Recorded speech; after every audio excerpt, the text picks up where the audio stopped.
সুন্দর আমের সাথে শুয়ে আছি। মবিন বাজতে কোথায় আমার, কি স্বাদ, কি গন্ধ।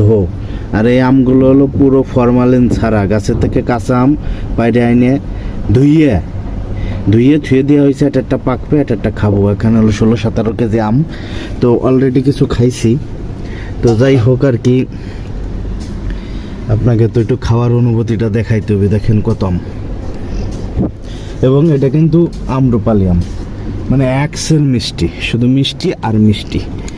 তো খাটের তলে আম গাছে বসে আম খাইতেই তো মেলা জোত, কিন্তু খাটের তলে বসে গাছের থেকে আইনে পিওর রাসায়নিক ছাড়া শক্ত মানে 2-1টা পাকবি আর খাবো।